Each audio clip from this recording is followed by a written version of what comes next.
How are we going, everyone? I had a delivery come yesterday. This is compost. Now, this is made from recycled green waste. It's meant to have been treated, so we're talking about heat treatment, no chemicals at all. Heat treated so there are no seeds in it, no pathogens, no bacterial disease in it that's going to be or have an adverse effect on our garden. Now, it's been given to me to trial out. And I'm just going to show you some little samples. The moisture content on it is about 46%, so for mass weight on it. So it does absorb really well. It's been drying out here because we had a hot day today and it's a little bit windy. But look at this here. Look at this crumbling. Look at this. It's like chocolate chip cookie. It crumbles like a cookie, and that's what you want in it. Look at that. Now, this is just shy of being humus. Now, that is what you want to achieve in your garden so that the microbes are feeding off it beautifully. Now, I'm not going to disclose the entity who makes this yet. The reason being that I'm going to do some trials with it because we've got some big plans with this stuff. This is a small sample. There's stacks of it available. We've got some pots that I've actually potted up earlier. Come along and I'll show you what I've done.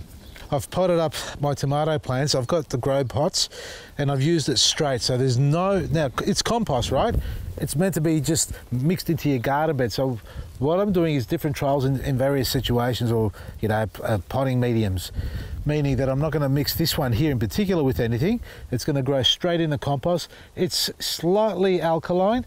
Well, I'd say neutral. I won't say alkaline, it's neutral. But what we are going to add to one of them, because I've done 1, 2, 9, 10 pots I've done like this straight, but I am going to add a little bit of black grit into this one.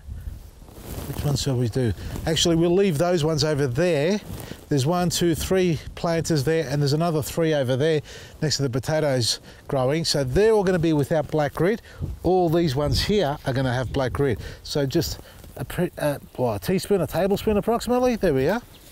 This is what I'm picking up. Approximately about a tablespoon, no more than that. Just around the top. 1, 2, and 3 over here. And this one as well. A tablespoon around that. You know what? They can all have some because this parsley's looking a little bit jaunt. And these citrus trees can have a little bit as well while we're here. There we go. Now, these are the pot specimens. These are with black grit, they're without black grit. And this is the last bed that I'm going to add it into. Now, this has got soil in it already. Have a look at this.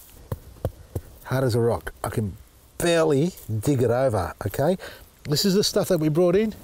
If you don't remember, or if you haven't seen this before, I brought this stuff in and it destroyed all my tomatoes and beans and all that last year. Only the chicory, the spring onions and the leafy greens did really well here.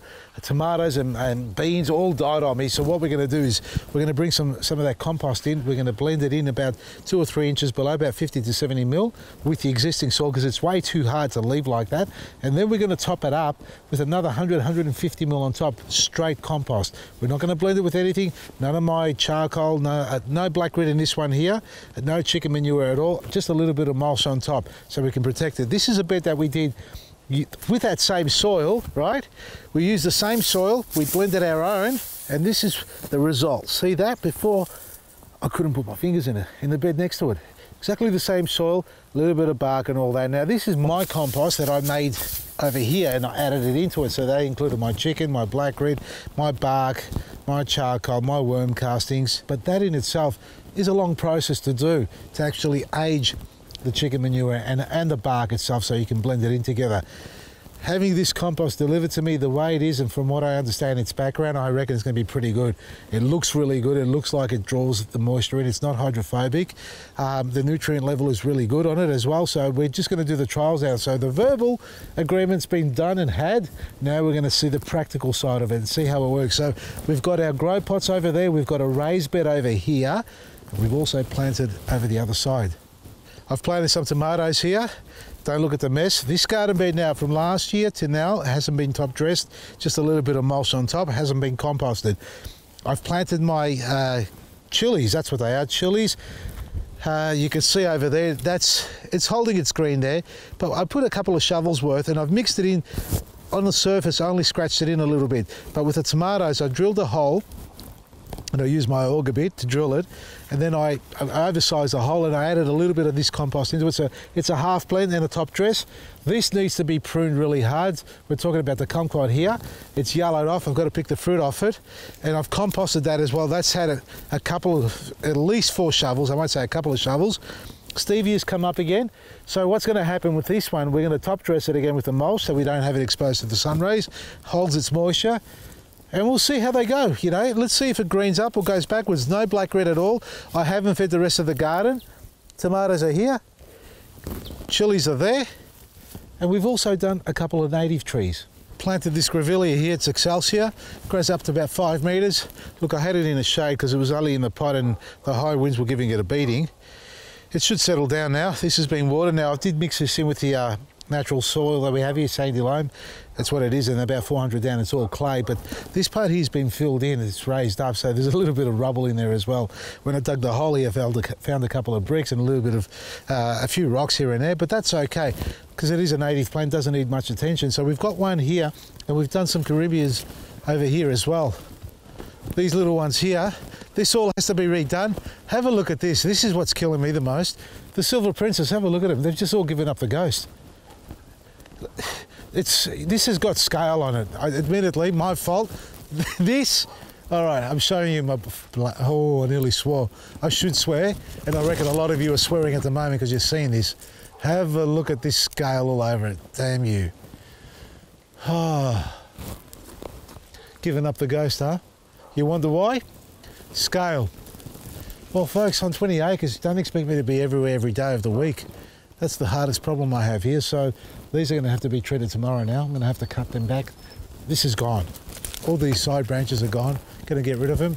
I've got to fix the tops on that. But today's topic is this compost. So the corymbia has been planted here. This is a Shiraz. They're grafted varieties. Grows about 4 metres tall.